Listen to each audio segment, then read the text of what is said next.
ఇది కేవలం సమాచారంగా మాత్రమే భావించండి. వైద్య నిపుణులను సంప్రదించండి. ఫుడ్ హ్యాబిట్స్ అంటే మీరు ఎక్కువగా ఈ డ్రై ఫ్రూట్స్, తర్వాత ఎక్కువ ఫుడ్ తినే బదులు న్యూట్రిషియస్‌గా ఉండే స్మాల్ క్వాంటిటీస్, ఈ లడ్డూస్ ఇలాంటివన్నీ చెప్తుంటారు. అవును. సో అవి అందరికీ పడతాయండి? Person to person is different ma'am. ఇప్పుడు థైరాయిడ్ ఉంటే ఒక టైప్ ఆఫ్ ఇస్తాం మనం. ఇప్పుడు pumpkin seeds are very good for thyroid clients. అందరికీ మంచిది, వీళ్ళకి ఎక్కువ మంచిది. ఇప్పుడు డయాబెటిక్ పేషెంట్స్ ఉంటారు. సో వాళ్ళకి మీరు ఖర్జూరా రోజు 3 పూటలు లడ్డూ తినండి అంటే ఇట్స్ నాట్ గుడ్. అప్పుడు మనం ఏం చేస్తాం, వాళ్ళకు ఒక కాంబినేషన్ ఇస్తాం. లైక్ అందులో ఫ్లాక్ సీడ్స్ యాడ్ చేసుకోమంటాము, కొంచెం క్రాంబెర్రీ యాడ్ చేసుకోమంటాము, వాల్నట్స్ యాడ్ చేసుకోమంటాం.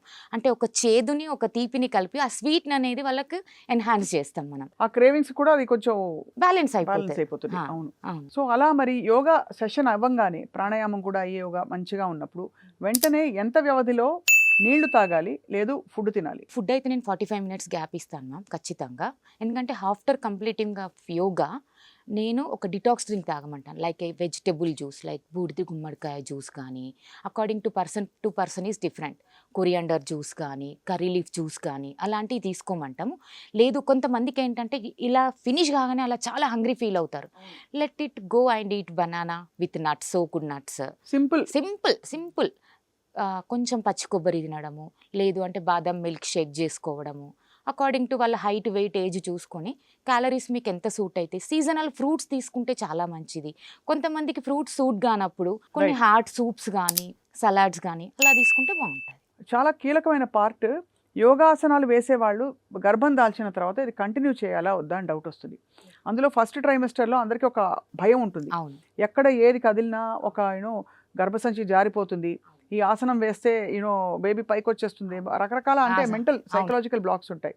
సో మరి వాళ్ళకి ఏం చెప్తారు? How do you begin? అంటే ప్రెగ్నెన్సీలో ఏ నెలలో yoga safe? First trimester, second, third ఇలా డివైడ్ చేస్తాం కదా మ్యామ్ మనం. First I will ask every pregnancy లేడీకి, please bring your medical reports. అదే ఒకటి. ఇప్పుడు వాళ్ళు బిఫోరే మంచి ఫిజికల్ యాక్టివిటీలో ఉన్నారంటే they can do. Forward bendings మనం సపోర్ట్ చేయము, దే షుడ్ నాట్ డూ. మీరు అన్నట్టుగా చెయ్యొచ్చా చెయ్యరాదా. So person to person is different. అవును.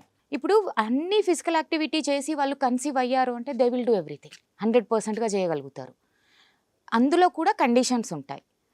Side bendings, back bendings, shoulders and leg workouts, calf raisings అలాంటి కొన్ని లిమిట్గా మనం చెప్తుంటాం. దానితో పాటు ఫస్ట్ ట్రైమిస్టర్లో మనం బేసిక్గా బ్రీతింగ్స్, ప్రాణాయామాస్ అనేది చేయొచ్చు.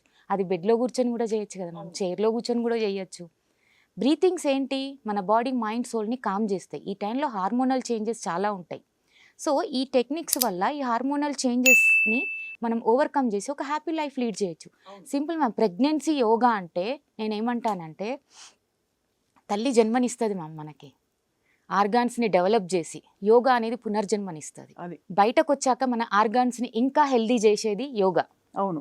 సో ఆస్తులు మన పూర్వీకుల నుంచి మనం పంచుకుంటూ వస్తుంటాము. లేదు మన సొంత తెలివితో మన సొంత కాళ్ళపై నిలబడి కూడా సంపాదించుకుంటాం. ఆ సంపాదించుకోవడానికి కావాల్సింది మన బాడీ. అది తల్లి గర్భం నుంచి యోగా చేస్తూ ఉన్నదనుకోండి, బేబీ ఇంకా ఎంత బాగా డెవలప్ అవుతాడు, ఎంత బాగుంటుంది. So it's a beautiful science ma'am. నిజం చెప్పాలి అంటే చాలా బాగుంటుంది. It's a good connectivity. So ఎలాంటి సిచ్యువేషన్లోనైనా మీరు వింటూ మీ యొక్క రిలీజన్కి తగ్గట్టుగా, మీ యొక్క దేవుడికి తగ్గట్టుగా ఆ యొక్క బుక్స్ని చదువుతూ, బ్రీతింగ్స్ చేస్తూ, చిన్న చిన్న స్ట్రెచ్చింగ్స్ని చేస్తూ మీరు మంచి బేబీని బయటికి తీసుకురావచ్చు. దేశానికి ఒక మంచి యువతనివ్వచ్చు.